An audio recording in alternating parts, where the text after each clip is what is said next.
herramientas que nos ofrece una plataforma que se llama Tinkercad. Tenemos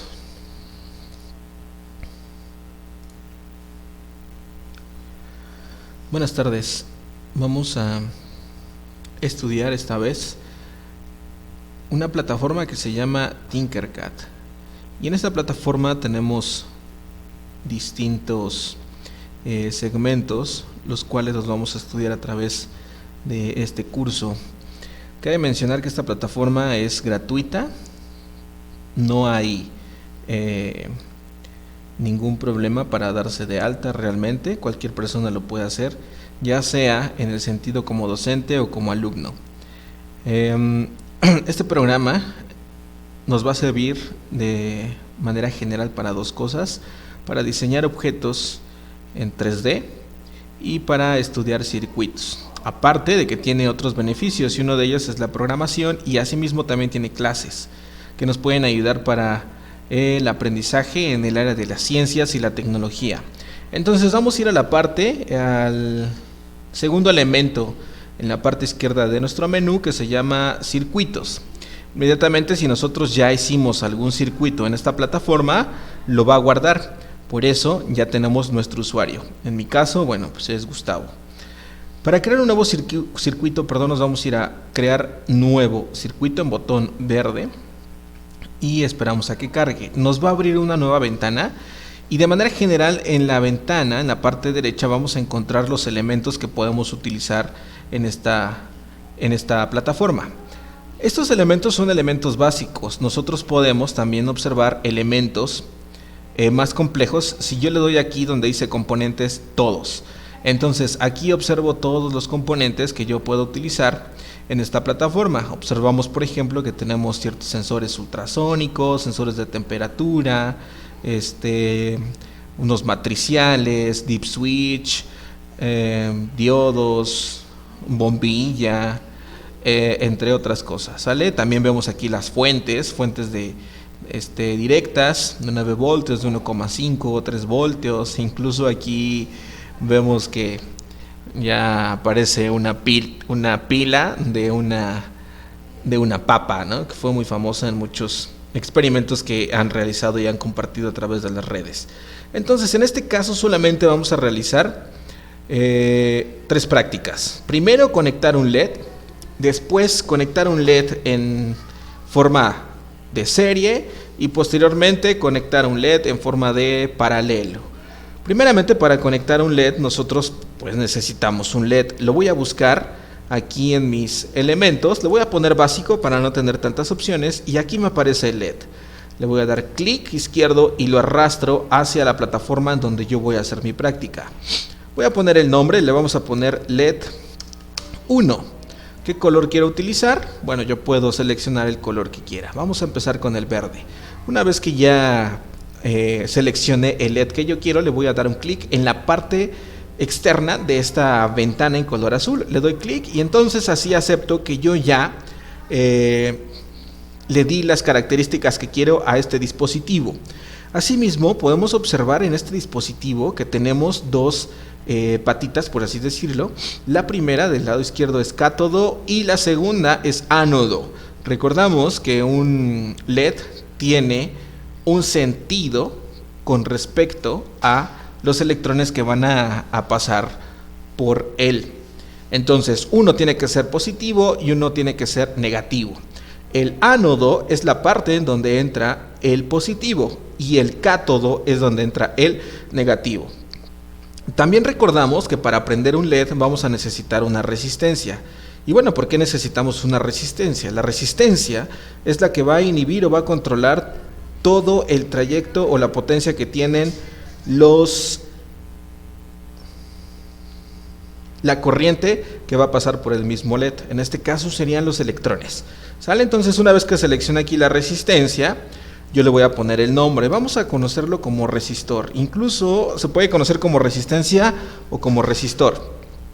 Aquí en la resistencia voy a anotar la potencia que yo quiero que tenga precisamente este elemento. Regularmente, para prender un LED nosotros vamos a utilizar 330 ohms. Recordamos que los ohms es la unidad de medida para la resistencia que se opone al flujo de electrones. En este caso me aparece una K al lado, significa kilo ohms. Yo lo tengo que cambiar porque si no lo cambio, yo indico que esto tiene 330.000 ohms por la letra de K, ¿no? Entonces yo lo voy a poner simplemente como ohms. Ahora, esto sí es 30 ohms.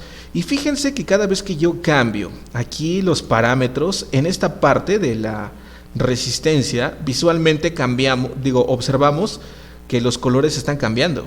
¿Sale? Por ejemplo, aquí tengo ohms, vamos a ponerle pico ohms y ya cambiaron los colores, ¿no? Eso como tal se llama código de colores en las resistencias y precisamente pues sirve para observar las resistencias y así nosotros podemos identificar cuál es la capacidad que tiene para no dejar pasar los electrones. Entonces, quedamos hace rato que en el cátodo vamos a insertar el lado negativo. Para poder insertar un cable de manera digital, lo único que tengo que hacer es darle clic en una de las patitas y después voy a buscar el destino, que en este caso sería el LED. De cierto modo aquí ya tengo conectado el LED con la resistencia. Ahora, vamos a conectar este siguiente extremo del diodo a una fuente, porque si no tengo energía, pues no puedo observar qué es lo que sucede. Entonces voy a buscar la fuente. Tengo baterías de 9 voltios, baterías de 3 voltios, baterías de 1.5 voltios. Voy a seleccionar la de 3 voltios en esta práctica y si se dan cuenta aquí dice batería, tiene el modelo y el voltaje que me está dando. Entonces esta batería es como las que utilizan en los relojes. Entonces aquí voy a seleccionar tengo dos partes, que es el positivo y el negativo. Entonces quedamos que el positivo es el que se va a ir directo al ánodo del LED. Después el negativo lo voy a mandar al otro extremo de la resistencia y así voy a poder observar cómo conducen los electrones. Los electrones van a pasar de este lado negativo, van a ir hacia la resistencia va a reducir la cantidad de electrones y después va a pasar por el LED. Después del LED se va a ir al positivo y es como vamos a observar que prendió el foquito. Entonces le voy a dar aquí en iniciar simulación, le doy clic y observo cómo el foco ya está prendiendo.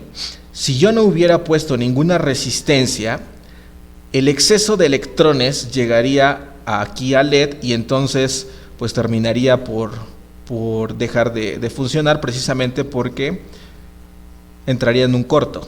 Vamos a eliminarlo, le voy a dar detener simulación, selecciono la resistencia, la voy a eliminar y nuevamente dirijo el cable directamente a la batería para ver qué es lo que pasa. Si yo la selecciono directo al negativo, entonces de cierta manera yo ya estoy conectando el LED, pero estoy permitiendo que pase todo el flujo de electrones.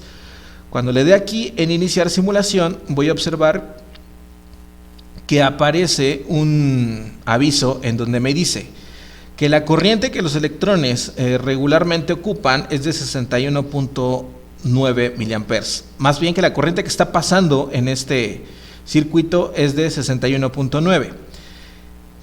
Este LED como tal está fabricado para aguantar 20.0 miliamperes, por lo tanto le estoy metiendo casi el triple de corriente que este LED aguantaría. Va a funcionar, pero la vida útil que tiene este LED va a reducir a una tercera parte. Regularmente estos LEDs aguantan 9.000 horas en funcionamiento, entonces pues aguantaría unas 3.000 horas. ¿Sale? Lo que sí vamos a observar es que el LED tiene mucha potencia al conectarse directamente a esta batería. Incluso vamos a checar, aquí en detener simulación, vamos a checar que si yo cambio la fuente, voy a eliminar esta batería, recordamos que es de 3 voltios, voy a meter otra batería de 9 voltios.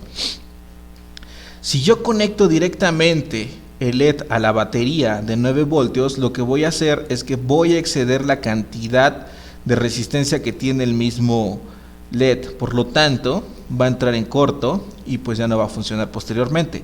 Si le doy aquí en iniciar simulación, vemos que el aviso es que tiene muchísima corriente y por tal motivo el LED pues va a dejar de funcionar. Listo. Entonces ahorita subo las prácticas.